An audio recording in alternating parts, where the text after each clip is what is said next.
Yeah. Well, good morning, everybody. Welcome to a game of two halves. I've had to leave this for 4 or 5 days to record this. I wanted to record it straight after the World Cup final, but I was like John Cleese. I was thrashing everything with big branches, and I was so angry. I can't tell you. Just with the whole way that the game went. I mean, I'll give my views at the end. Now, I said to Charlie earlier on the week we're going to do this, and his comments was the RG's got smashed. That's it, finished. So, are you going to give that sort of a review, Charlie, that they got smashed and finished, or are you going to give us a proper review of how you see the game went? And their whole, what I want to talk about, Charlie, is the whole way they played, their whole thuggery. I'm going to use the word thuggery all through the tournament and getting away with it. But come on, Charlie, tell us your synopsis of what happened in the final. Well, I mean, they did get smashed, really. They didn't have a shot on target, did they? They was thoroughly outplayed. I think they did try the kind of bully rough-up tactics that they kind of did with England, but I think the ref was a little bit stronger than the one against England. Like, you know, he did give them 6 yellow cards and stuff. It was very weird the way they set out. I didn't quite understand it. I mean, I know the manager came out afterwards and said they had some injuries and stuff, but it looked like a very strong team to me that they'd been playing all tournament. I just think Spain outplayed them. They come up against a superior side and got shown up and didn't have a clue what to do. And, like, you know, I mean, all right, they do go through Messi and stuff, but if we're being honest, if he didn't have Messi 10 on the back of his shirt, he probably would have been sold. I agree, Charlie. Look, what I don't understand is you pulled me earlier on in the tournament when I said that France were lucky to beat Paraguay, and you went all Paraguay went out to do was to kick them up in the air, and they should have had 3 or 4 players went off. Well, I think what Argentina did against Spain was just as bad, if not worse. They should have had at least 2, maybe 3 players sent off in that game. I mean, well, that Paredes come on at half time, and straight away you was like, well, he's getting yellow carded. You just knew that Enzo Fernandez deserved to be sent off. It was a horrendous challenge, and it was only and that was his second yellow. It weren't even a straight red. I don't know. I just don't quite get. I think they did go out to kind of kick Spain in the air, but they didn't even try to go forward. There was nothing there. And I don't know. It was almost like they kind of did try and play for penalties. Really, they had no shots, Charlie, in the whole game. Shot. 90 minutes, sorry. And they're like, no. Argentina's last shot on target in the World Cup was against England. They didn't have no shots, even in extra time. They didn't even have a shot on target. But Charlie, what you got to think of is, right, apparently before, I don't want to go on with money, but apparently I always said the pointless game, England against France, it made as much money as the World Cup final. This is the World Cup final. You're reigning champions. You're going out there representing your country, Charlie.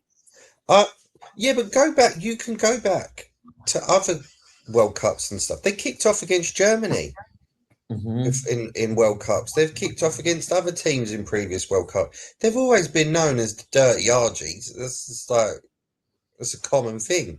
But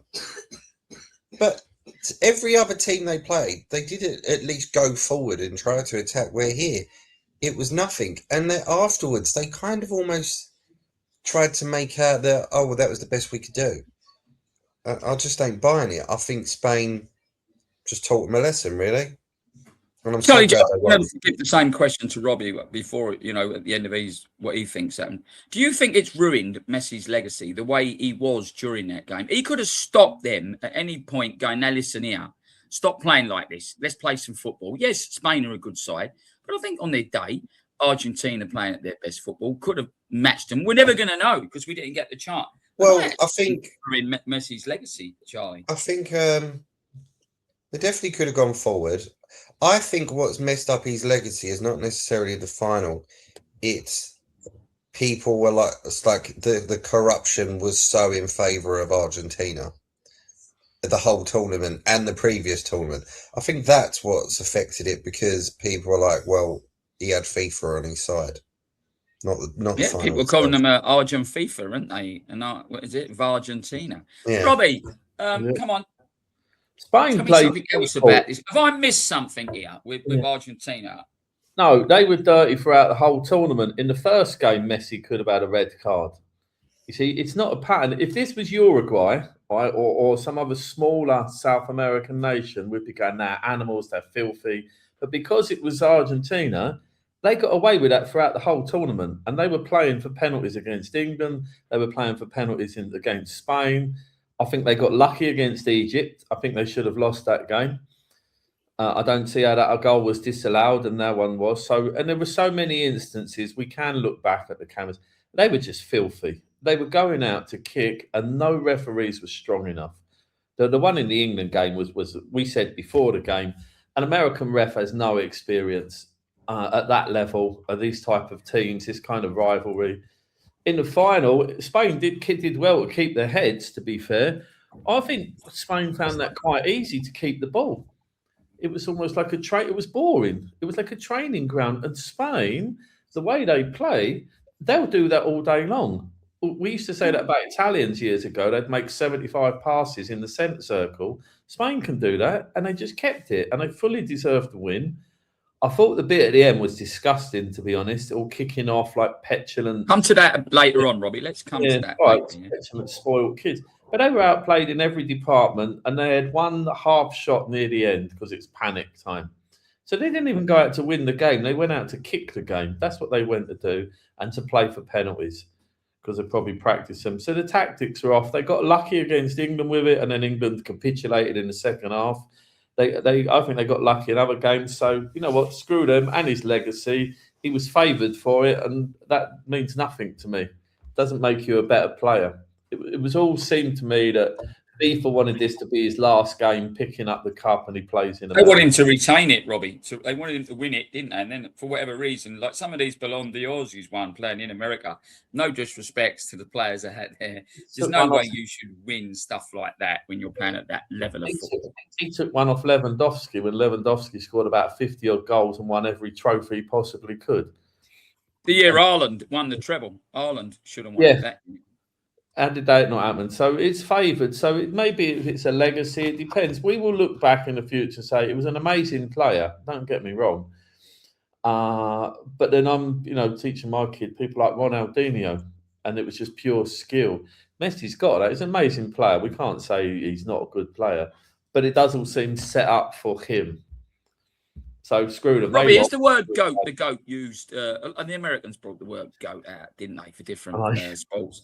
Has that ruined it for you? Because there's always been this big debate, isn't it? Ronaldo or Messi, Ronaldo. Has he? He's gone down in my estimations, mate, because he could have got hold of that team and could have said, "Look, we're going to win gracefully and lose humbly." No matter what it is, it's a game. It's just a game of two halves. Never really has. Tried to get THUGGEry sent off at the end. That shows something he did earlier on, Robbie. He did the same thing himself. It's petulant. It's just petulant, and this entitlement of I deserve it because of the name on the back of my shirt. I've got no time for that. You earn it. You earn plaudits. He's played at the very best. He had a Barcelona team built around him because of his talent, and it worked. You can't knock that. For me, the comparison all the time of him and Ronaldo is I think it's a bit unfair. I think they were different players. And I think when I was, when they first got there, or Messi or Ronaldo, I just told people, just enjoy watching people play. You don't have to compare everybody. Just enjoy watching them. We all named our best 11s in the World Cup or the Chelsea 11 we did. They're all different because it's how you see it. You can't say one is right and one is wrong. No, I agree. I look back into their 3 wins. There's a very interesting piece. I read an article and I thought I'll look into it. I remember watching the 78 World Cup because it was the year Scotland went with Ali McLeod, and Ali McLeod told all the Scottish fans they were going to win it, didn't he? And we're on the march with Ali's army, etc., etc. And unluckily, they lost, I think they lost 2-0 against Peru. I can't think of his name. Great goals, by the way, outside of the boot. And then they beat Holland at the end, didn't they? Like great goals, Archie Gemmell. Yeah. But they needed to win by more than 4 goals in the semi, Argentina. It's now been proven that they paid the Peruvian team to lose. So they lost 6-0. I think Mario Kempes got an hat trick. A guy called someone Luque, his name was. He got a couple. So they paid the Peruvian players to lose. Yeah. Then we go back to 4 years ago, and the quarterfinal against Holland was one of the most biased, unfair games I've ever seen. Messi should have been sent off. The deliberate handball early in the game. Did you actually? I don't know if you remember the actual shot of Virgil van Dijk staring at the referee, just looking at the referee like that. They weren't getting anything about that. So they should have lost that one. The display at the end of it, I thought, when they did win it, apparently they was giving Mbappe a load of stick in the changing room, etc., etc. I just think as a nation, I've tried, honestly, I've had to wait, so I've been so angry. I wasn't bothered about the World Cup this year because I told you because of Trump. We won't even come to the betting scandal that's just come out this week with the corruption. But I thought, yeah, come on then, I live in Spain, I want to watch it. I was going to go out to the fan zones, but he said it was packed. You couldn't get to none of the bars, etc. And I watched that. And do you know when you set a reserve team out, when you want to do the training and you want to work out your tactics, and you say to the training team, sit back, make them attack you, just play, park the bus, basically. Let's see if we can beat them around it. I watched that game. And I thought, am I actually watching the World Cup final? Or am I watching, a team that's just a little bit better in the second or the third division in England? It was so shit, right? I cannot tell you. It was one of the worst games of football. I'm sorry, Charlie. I know I don't swear on this channel, but they were fucking animals. What Alf Ramsey said about them in 1966 was true. It was thuggery. It was cheating. It was corruption. It was a fucking disgrace. I think for a game that's sent out around the world, more people will watch that. I think it was diabolical. And then they had the cheek to hold that flag up, which caused murders, I've got to tell you, after the game for the England fans when they said the Malvinas son Argentina, which basically said the Malvinas belongs to Argentina, right? It caused absolutely murders. Well, let me tell you about flags. Right, I'm going to tell you this about flags, Argentina. When you started this World Cup final against Spain, you stood in your half and you held up a white flag, and it was the same colour as you held up in 1982 at Goose Green. You was a fucking disgrace, bunch of lousy shithead animals. And if nothing doesn't come out of this, and there isn't sanctions against them, I'll tell you, how that Paredes never got sent off 5 minutes after he come on. Fernandez, I know he's a Chelsea player, Robbie. I'd revoke his visa. I would revoke his visa. I'd say, this is what you think, this is what you want to hold up, then I'm not going to swear no more. Get yourself out, son. Do you think Real Madrid are going to want him? Sergio Ramos come out in the Spanish newspaper and said to that Paredes, see you, son, see you. You think you're an hard man. He went, if I'd have been on that pitch with you, he said, I'd have had you in the first 5 minutes.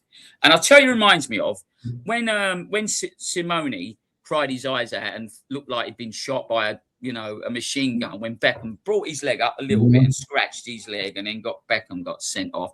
That year, Graham Souness signed for, I think it was for Sampdoria, and he said, I'm going to have you, like, I'm this, I'm that, I'm the big, I'm the enforcer in Italian football. And Souness went, bring it on. Let's have it in the street, wherever you want, come and do it. And they was going off in an half-time game, but I can't think who he was playing for at the time, Simeone. And he punched Souness in the back of the head. Souness, he said, is that it? Is that all you got? Is that all you want to do? He punched me in the back of the head. And that's all they are. They're cowards. They're thugs. I can't think of one thing good. And as for Messi, you can go fuck yourself, mate. The GOAT, the greatest of all time. You're just a pile of shit, mate. It was played for you to win because they wanted you to not lose a game, to not lose your career without winning the World Cup. And this time they wanted you to retain it. I think FIFA is one of the most corrupt organisations I've ever seen in my life. I think it was played in one of the most corrupt countries that I've ever seen in my life. And it was just, that final was the biggest pile of shit I've ever seen in my life. I'm sorry about that, boys. I'm a bit angry. Which takes me on now, right? Do you two understand poly markets? I ain't got a clue what that is. Right. Give me a second. This week, we didn't know this until this week, but there is a group that sits in Copenhagen. FIFA has come out and says there was no suspicious gambling during the World Cup. This group sit there, not just for any sport, right? For any sport, they look for betting patterns, you know. So I'm going to tell you what poly markets are. There are 7 instances, right? But the funniest one for me, right? Someone backed $500,000 that Spain wouldn't beat Cape Verde. Work that out. Right. The poly market is a prediction market, not a traditional sport book or, sorry, guys. Hold on. Someone's trying to ring me. One go. Right. The poly markets, it's all to do, it's how Trump was backed during the election. It's a prediction market, not a traditional market, sport book or casino. Poly market lets people bet on the outcome of real world events using crypto instead of pound notes, basically. Team A versus Team B, you're buying shares on an event happening, i.e., they've used Chelsea here. Will Chelsea win the Premier League 25-26? Yes, shares might cost 42 cents because all in dollars. No, shares might cost 58. If the share happens, yes, you get paid $1. Yeah, and if you don't, you lose anything. So it's like 50-50. So the price equals what the market thinks the probability is going to be.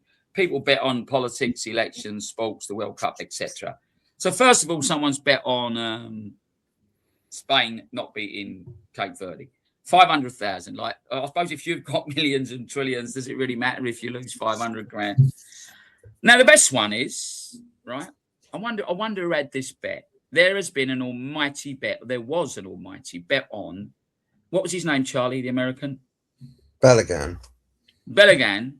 When he got sent off, someone had an almighty bet that he was going to play in the Belgium game. That stinks. Well, who had the bet?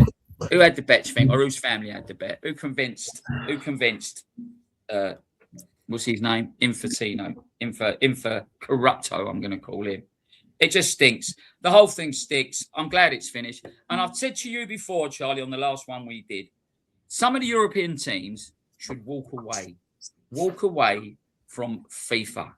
And if they want to play it, say, go and play it. Go and play it with your teams no one's ever heard of. Listen, I don't want to disrespect Cape Verde because I think they're one of the teams that come out of this World Cup with their red hell die.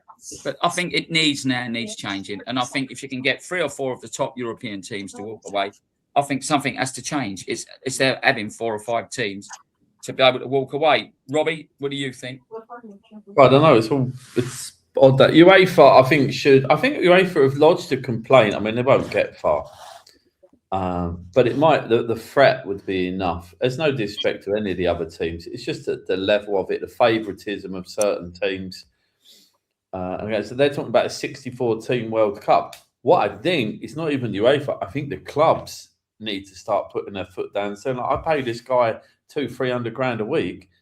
He can't play another 20 games a season just for internationals or an extra World Cup because you're going to lose players. You watch teams that had players that went far in that World Cup will struggle. The Premier League starts in a month. And some players, Robbie, your lot had it last year. Your lot didn't get a break, Robbie. Didn't have it, and it showed with people like Cole Palmer. Now I'm sad he didn't go with England because I think they needed him, but I think it was great for him to have a rest, and I'm looking forward to the season. But some players are not going to have a rest, and they're going to get injured again, or they're going to. Charlie, you don't think that we'll ever walk away from FIFA, do you? No, this isn't the first time there's been corruption around FIFA. It all came out before. It was all corrupt about Qatar won the World Cup, and no doubt in 4 years' time, a couple of months before not the next World Cup, but the 2034 World Cup, which is going to be held in Saudi Arabia. Yeah. They're going to talk about, yeah, exactly, and it's all going to come up a bit with the corruption then. Dinars. So, and nothing is going to happen to Argentina because that Infantino sent them a letter praising them. At the tournament, so nothing's really going to happen with them there. I don't think it's ever going to change. I think these allegations are never going to go away, regardless of who's in charge. But this Infantino can't last much longer because he's got to go, Charlie. But if anyone could be worse than Sepp Blatter, but it's turned out he is. Mate, why'd you wear a suit? Anyone that wears a suit with white trainers on, straight away someone should have tasered him and locked him in a changing room somewhere. Telling you. It's probably the I'm sick of it. Anyway, boys, let's get. I'm ready. I'm glad that's finished. I'm glad it's out of that country. I'm sick of Trump being there at the end as well. They got photoshoted out. All the Spanish newspapers photoshoted him out of every picture that the Spanish. You know, he stood there. He didn't even want to let Infantino give him the cup. Did you notice? He tried like a little child. But when it come out in all the Spanish newspapers, he's got the ump about it because where he's standing there, they've just, I don't know how you do it. Charlie knows how to do this with pictures, but they've photoshoted him out of it. I'm glad it's gone. I'm glad it's over. Argentina, your country is a disgrace. I've got to tell you a funny story, though. Just after they beat England, right? I don't know if you know this. The Argentinian players played England over there, yeah? And they decided to wear the football tops, same colour as the boys wore, yeah? Well, and it was thuggery and it was the useless. You know, we know they're one of the biggest racist countries on the planet. And anyway, they got beat. Have a guess where the game was played. Have a guess. Belgrano Avenue. You couldn't write it any better, could you? You couldn't write it any better. Boys, I'm sick of that. That's it. It's gone. Right. Let's start talking about the new season. Let's have a bit of happiness. Robbie, how many players have you bought? I don't think they've finished yet. Both at mine and Charlie's club have done a lot already, and there's more to come. They signed a defender the other day. We need a goalkeeper. That's bugging me. And I'd like that Portuguese guy. They've signed Rodgers. It's crazy money, but I think your 100 million is just going to be quite normal now. Yeah, but Robbie, can I go back? We spoke about this off air last week, and you know, Man United are not spending that money. Right, and we'll come to Charlie in a second. Do you think it's becoming unfair? This stupid money, 100 million play. You've done it. City have done it for Anderson. I mean, Tottenham played. I think they paid 65 million to Man City for Savino this week. He's done nothing at City. City paid 25 for him, so they've made 40 million. I think it's becoming ridiculous prices, and I do think it's going the way which we always said it would do after this Super League rubbish. That it will come to them six again who can spend all the money. Teams like Hull, because it's even been thrown at West Ham this year. I watched a few, what do they call them, championship podcasts, and they're going, it's not fair. There's been 2 record signings out the championship this season. No one's ever paid 85 million for a player. No one's ever paid 60 million because Somerville has thrown away his career and gone to, what they call it, Tower on the Headland. You know what I mean? He's gone there now. And but I said to this guy, hold on a minute, like West Ham owe 150 million. So that money's gone. Like, you know, they owe Barclays. They owe 50 million to Barclays on a credit card, believe it or not, West Ham. But I do think it's going to become a 2-tier system. And do you think it's necessary to pay that money, Robbie? No, but it's always, if it's English, the price is going to be 20, 30 million more.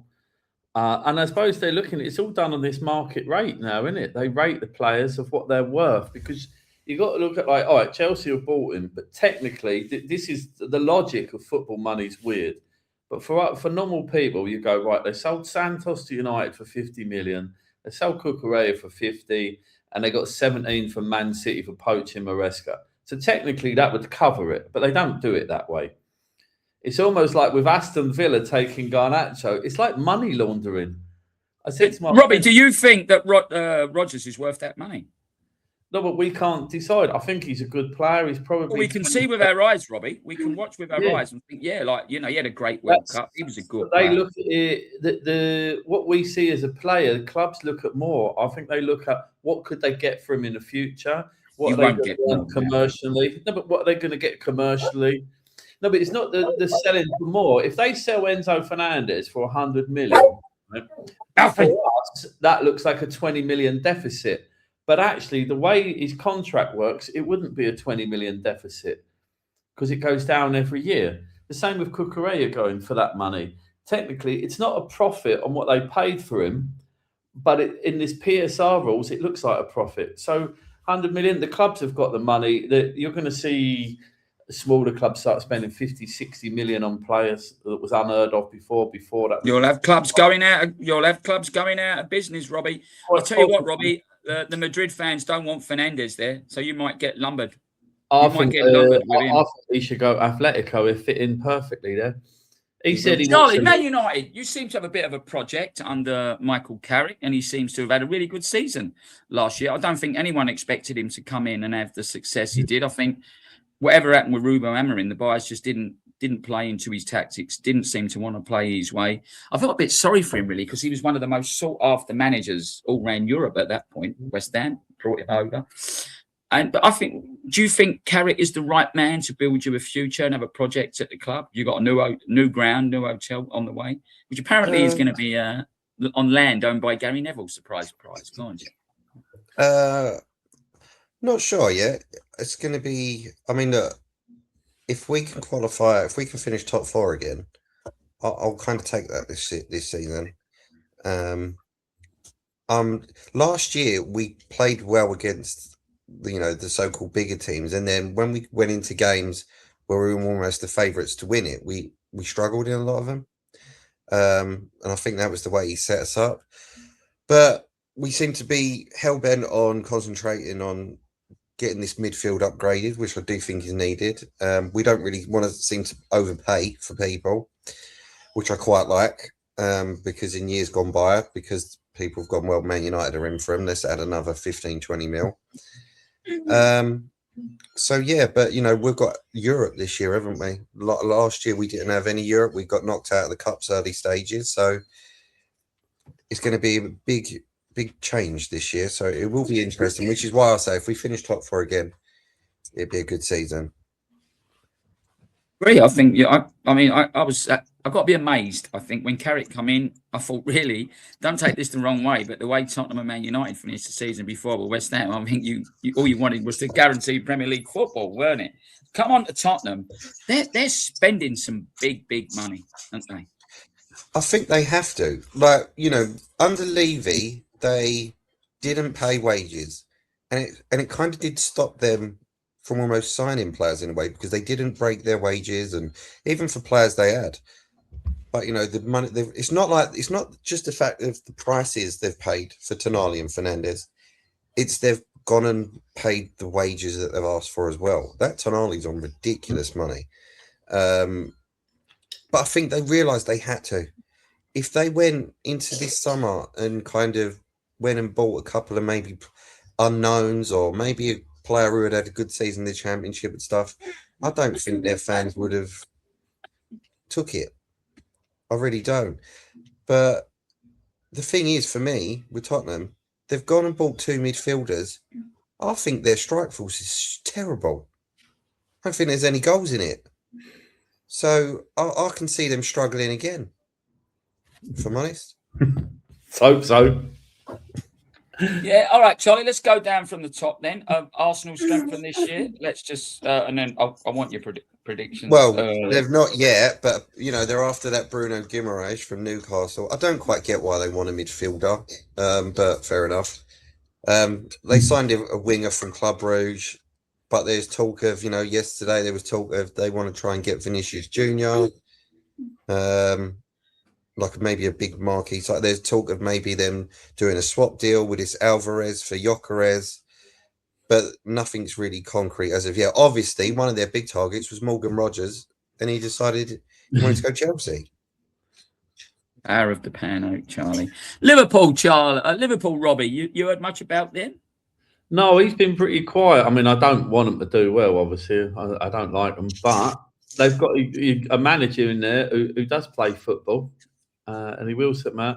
I think they spent a lot of money, didn't they, last season? They spent $500 million on 3 players, didn't they? The attackers. Yeah. If he gets them fit and firing, I don't know that. I think they should be looking at a replacement, not necessarily for Salah, but for the defender, Van Dijk, or someone who's probably coming at the end. They've been quiet, but I guarantee that there's a lot going on we don't see because of the World Cup. There'll be a lot of players that would have been negotiating, or their agents were negotiating, and now they're sitting down with them. But they've got money to spend. Any team that's in the Champions League has got a lot of extra money to spend with it. I think Arsenal, I don't know if is he strengthening or just adjusting? Because I don't see City being as strong. Liverpool probably the main challengers to Arsenal this year. Arsenal won't change their tactics, so it's up to other clubs to work around them. When I look at clubs like Chelsea, 1 game a week has to help, but realistically, I would expect them to be, the target would be to qualify for the Champions League next season, because they're going to need the money in for it. United, you never know, but it depends how they react having more games a week now and more pressure. But I think they'll be a strong team again. Villa, how about Villa? They had a good season last year, Charlie. Yeah, I mean, they did. Sold Morgan Rogers for a lot of money. Obviously, they've gone and got Garnacho on loan. But the fact that they've sold Rogers and he would have been a homegrown player means that they would be allowed to spend a lot more because of their PSR. Although there was talk that they was really in financial trouble. So again, I do think that with these player prices, I think clubs sometimes do help each other out to make sure that this PSR is sweet, or that they're all able to kind of still spend these 50, 60 million pound on, you know, average kind of your average player, really. But I do hope they do well. Will we ever? Go on. I mean, either you boys here. Will we ever get to the bottom of these 112 sanctions, or what supposedly happened with City? Why don't we just not bother with it, Charlie, and throw it in the dustbin and go, look, we know you're going to pay a fine. We know you're going to give someone a backhander and get away with it. Stop going on about it. Let's get on with it and move on. I think, I really think that they've got to make sure that they get this right. And I think that is why it's being dragged out and everything else. Obviously, City have got the money to kind of drag this out for as long as possible as well. I don't know if this is City going, we're going to get hit with something, which is why they've gone and spent 160 million on Anderson. Let's just, get who we can now. And if they hit us with a transfer ban or a massive fine, it won't really matter. Is this why Pep left? Who knows? And this thing, I don't know, but it's got to come out soon, surely. Robbie, are you just fed up with it and just want it done and dusted, Robbie? No, I think it should be. I do wonder if a lot of other clubs are also waiting with bated breath, because I don't believe a lot of clubs are innocent of doing their own things as well. It's money. When there's money involved, nobody's directly straight, are they, with it? But I would imagine that other clubs as well think, you know what, this is unfair. Seems like Everton and Forest, it got deducted points straight away. And it was increased, one of them. And City, because of who they are, because of the money that they're spending or they're bringing in, nothing's happening. Now, if I don't understand all of these charges, what they work out for deducting points or whatever it is, but you can guarantee if that was a team like Hull City just got promoted, if it was them, they'd be relegated back down. 60 points, Robbie. They reckon if they get found guilty of these, it will be 60 points, anywhere between 40 and 60. Because in the middle of the season, a lot of West Ham fans were working out how many points City would get if West Ham would have still before the season starts. Yeah, they wouldn't. I don't think they could do that in the middle. No, I agree. I think it's a lot fairer. Yeah, you're right. Beginning of the season, don't do it halfway through, because I don't think it is fair. You know what I mean? It affects other teams, doesn't it? Yeah, I agree. Charlie, tell me a surprise team we might have to look for in the league who you think is going to have a good season. Brentford, by the way, tried to buy Malik Diouf off West Ham yesterday. I mean, he's a left back. He can't defend. He's great going forward. Can cross the ball. Rumoured to be Man United earlier in the season wanted him along with Ollie Scholes, but now some of it was gone. I'd push him up and get a decent left back. Charlie. Surprise team, Tottenham. Joking. Oh, don't say that. I'm joking. But it's a tricky one, really, because you want, because Iriola's left Bournemouth now, and I'm gonna say Forest just because I'm really interested to see why Glasner's gone there, because he done so well at Palace. I know they struggled a bit last year, but that he was kind of falling out with a balding out over letting their best players go and things. But I suppose if he could get it right at Forest, they could be a bit of a dangerous side again. Charlie, the biggest lunatic owner we know, I think he done 3 or 4 managers in the space of about 10 weeks. I don't know his name. It's some Greek name. Certainly if I was on there. don't get me wrong, it won't surprise me if Glasner's gone by October. But also, if he does get it right, I think, after what he did at Palace and stuff, they could just be a side that as a good season. I mean, it'd be interesting to see what Leeds and Sunderland do because they went and stayed up, didn't they? So can they go again, or are they going to suffer that kind of second season syndrome? No one really wants to seem to go to Newcastle. The fans seem to have turned on Eddie Howe, so I'm not sure they're really going to be anywhere. Everton under David Moyes could be an interesting one, but again, they don't really seem to kind of be spending or anything at the moment. At the moment, there's so many teams that are up in the air because we don't really know who's buying as well. Because of this World Cup, everything's kind of been put on hold. But in the next kind of 2 to 3 weeks, the transfer market's going to start to shape up, and you'd kind of see, right, they've bought well. I think they might have a good season. They haven't bought anyone, they'll struggle. Yeah, I agree. Robbie, give us your surprise package. Yeah, I don't know. I'm looking at it the other way. I think a couple of teams could struggle. That you thought Brentford, you never know. They're a funny team with it. Sunderland, I think, will find it harder this season because they're in Europe as well. They qualified at the end, and it's Thursday nights, so I don't expect the same kind of impact. Could be completely wrong, but I don't think so. I think they'll find that quite a struggle, to be honest. The squad's not that big. I'm curious what Fulham would do. They've got a new manager in, haven't they? They haven't really bought anyone. Going towards the top, when I'm just looking here, I don't see any big, like last year, Sunderland was a bit of a shock. The teams that have come up, Coventry, Ipswich and Hull, Organ, I think they'll all struggle. I think Leeds will struggle again. It's the same old thing. Forest, maybe, what Charlie said, because they finished the season quite well, and that Gibbs White was scoring. But you never know with that nutty owner. So Bournemouth, you never know. It depends how many players they lose. So I don't see any big surprises, to be honest, unless it's going the other way. Like I think Palace, if they don't strengthen, will struggle. Yeah.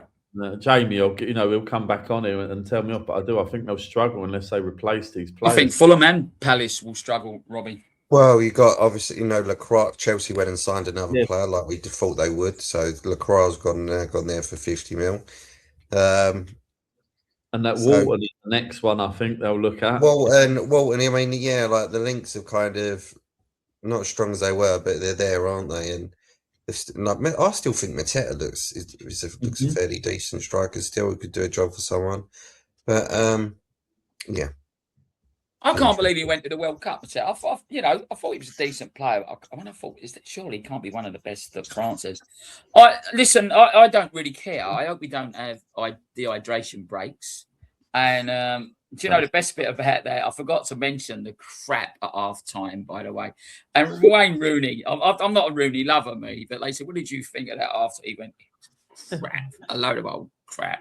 And I told you a million times about us getting 14 American owners in the Prem, didn't I? What's going to happen? And watch this space. There'll be more of that crap coming on. I do hope for a better season. I certainly hope for better VAR. I don't like VAR. I've never liked it. I can't stand it. I think it was so biased towards certain teams, and it become ridiculous in the end. But I hope we don't get it.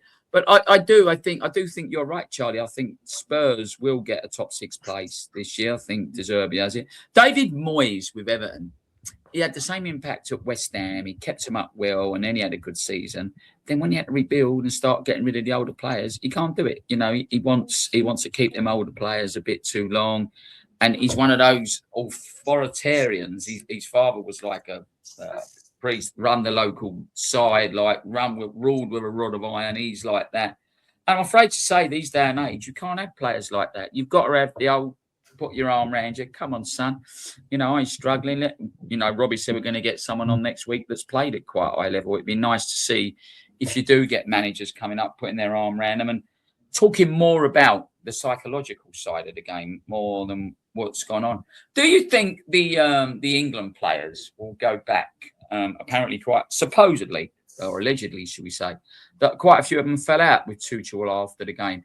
Do you think that they'll come back and that will have a psychological effect on them, thinking, yes, we could have done this again and yet again we've got to this level, and we've just failed yet again? Do you blame Tuchel, Charlie, or the players?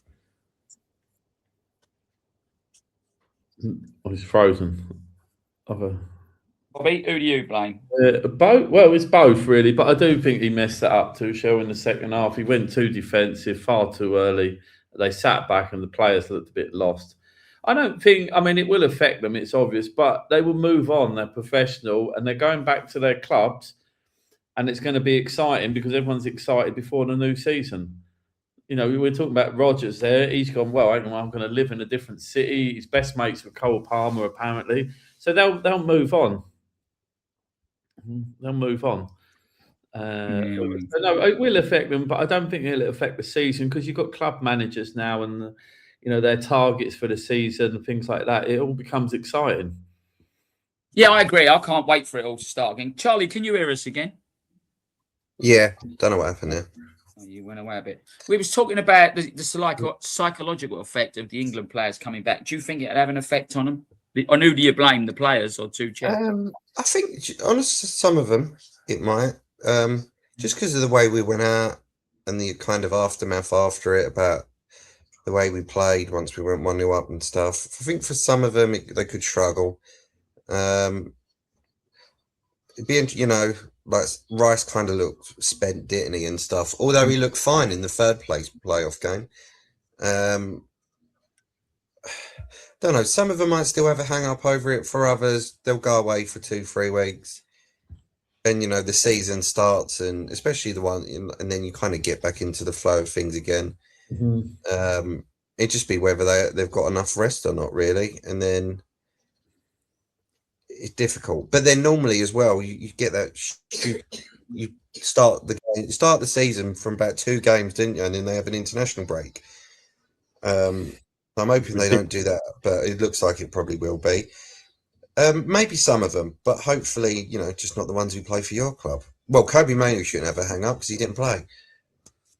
I can't see the point of going. I've told you before, Ollie Watkins was another one. There's rumours that he's going to possibly be moving, didn't he? I think he's still got something in him for somebody, Robbie, You're talking about a striker. I think as a short-term striker, I think it'd be a good buy for you. Yeah, but then, you've got to talk about players that went, but what about the players who didn't? Foden and Palmer are probably going into this season with a point to prove. Mm-hmm. And they've rested. Yeah. Going back to Palmer, it didn't work out last season. Wasn't a good season for many players there, but he's had a proper rest and a holiday. And you'd like to think new manager comes in, motivation level is different, and maybe want to go out and prove a point. What I don't get, guys?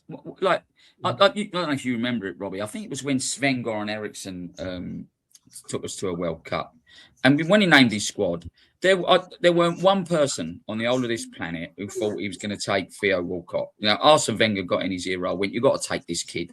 He must have blah blah blah," and he named him. Do you think managers from teams? And I hate to say it because I don't like talking, but Madueke, I thought, had a terrible World Cup. I thought he was awful. Do you actually think managers get in their ears and go, nah, they're better than you think, like they're real good team players, you should take them? Do you think that, Charlie? I think maybe. I think managers more do it in terms of, Ferguson done it a lot in terms of, he didn't want his players to go. Yeah. He was more care about the club. That Theo Walcott one was a disgrace, and I thought that back at the time. They made out like Walcott was going to be the next second coming of whatever, and he was the most bang average winger you'd ever seen in your life. And the thing is, Sven-Göran, whoever picked him, even said he's not playing. He's going for the experience for the next World Cup. He's done nothing. No, that was a joke, and that should never happen. Mm-hmm. Robbie, my point, what I was trying to get into, Charlie, do you think managers, like Charlie said, I didn't look at it the other way, Ferguson telling him, no, don't take him. I don't think, any manager that is going to want to say good things about his players, he's not going to say Madueke, well, he's good 1 game out of 10, is he? He's going to praise him, but I don't think they get in the ear. because I think they're concentrating on their own clubs. They might just Someone got in Sven-Goran Eriksson's here, Robbie, because no one had even Yeah. heard of the name Theo Walcott. Ridiculous. Yeah, but it was unprofessional with it, and these 28 substitutions and all of that. He's again hang around too long. No, I don't think that the managers will phone the England manager up. I think if anything, it's the other way round. But they've got psychologists and everything there. I think Tuchel picks his own players. I don't get why he didn't give Mainu a chance or switch that around. Watkins is, I think, a decent enough player. England clearly need a striker. I mean, most clubs, when I'm looking at the Premier League, if you're doing a fantasy football team, I was looking at one the other day. Who are your strikers? You can have 3 strikers in this fantasy football thing. You go Haaland, and I've gone João Pedro. Who else do you pick up front? Where's your next real striker in the Premier League? I think the Man United guy up front, Šeško, if he plays enough, I think he's going to get better. Play a lot, does he? No, he's I think he'll get better with the supply this year. I really do. He's come back absolutely piled on the muscle. That's for sure. He don't look like Traore, does he? No, not that bad, but he's definitely stocked up a bit. Yeah, you're kind of right with the strike, because that Walter Maida at Newcastle kind of didn't really work out, did it? He's ruined him, Charles. He's playing. He played him centre mid, didn't he, or a number 10? He ruined him out. Yeah, he thought he could turn him into a Joe Linton, couldn't he? Went from striker to centre mid, but yeah. I mean, obviously Isak at Liverpool, if he kind of stays injury free. Yeah. I know that Ekiteke got a bad injury, didn't he? So he'll probably be out for a while. But yeah. Guys, I did a podcast with Kevin the other day on the sad loss we had of Kevin Keegan. I suppose, Charlie, you're too young to remember him. Robbie, you got any memories of Kevin Keegan? Yeah, I mean, I know they always joke about the hair, but as a kid, it was also because he went and played in Germany. And when I was a kid, it was unheard of for British players to go abroad normally. I didn't know much about them. Then he won a couple of European Player of the Year. And I remember him when he was at England as well and managing Newcastle. But he just seemed to be a real gentleman of the game. You know, we're talking about players. You were talking about Messi earlier and that. Would Keegan have acted like any of that? No. You know, and Johnny Giles punched him in the face, Robbie, in a charity shield, right? I think it was 77, or might be 76. He punched him, he knocked him to the floor. The ref come over and was going to send Johnny Giles off. And Keegan went, don't do it. 5 minutes later, Giles did it again. Keegan thought it was Bremner, and he got up and he lumped Bremner, and they had a stand-up fight on the pitch. I've got to tell you, I did a gig at a wedding yesterday. Someone asked us to do a wedding. So when the bloke asked us, I said, mate, we're going to have some aircon, you know, because the humidity has been 85% over here. You're lucky you went back when you did it. It's been horrendous. You can't move without just sweating. Anyway, when I got round here, the bloke, it was like his pool room where he had his pool tub, went in. And only a young lad, I'd say, I put him at the oldest 30. And he had all pictures of Liverpool players all round the wall, everywhere, you know. And obviously, I was like, I said to you, I can name the Liverpool team from 77 more than I can name this team. When I looked, there was a particular picture of Emlyn Hughes coming off with the laces wrapped about 6 times round his boot, you know. But absolutely filthy. On Bob Paisley's back. And like Kevin said to me when I did the podcast, he didn't think that Kevin Keegan could play in this sort of era of football. Them players from yesteryear, let me tell you, could play at any level of football. Yes, their diet was wrong. They probably had the drinking cultures. I always said it about Norman Whiteside. I think a fit Norman Whiteside, he could have played anywhere at any point. He was a great player. But when I looked at these pictures and I thought, wow, you know what I mean? And do you know what was weird? He's 30, this lad, and there weren't none of the up-to-date players. They was all the old players, you know what I mean, from the 70s and 77. They won the European Cup and the League Cup in 77 with 13 players all season, 42 games. And do you know who was their bogey team in the FA Cup, Charlie, when they were winning everything? It was Man United. Man United, they beat them in the league easy. They got to the FA Cups and they lost to Man U in the final in 77, 2-1. Guys, it's been absolutely fascinating. I'm sorry for my language. If you'd have heard me, if I'd have done this on Sunday night, I'd done it on Monday, I'd have been standing up and my face was red out here, mate. I can't tell you how angry I was. And out here, let me tell you, what they've said in the press, they're not as kind as I've been here, what they've said. They have called them everything. And I mean, Alf Ramsey was right, like we said, animal. Gentlemen, listen, we get our heads together because this season, guys, we are going to do like just prediction scores between us, £10 each at the end of the season.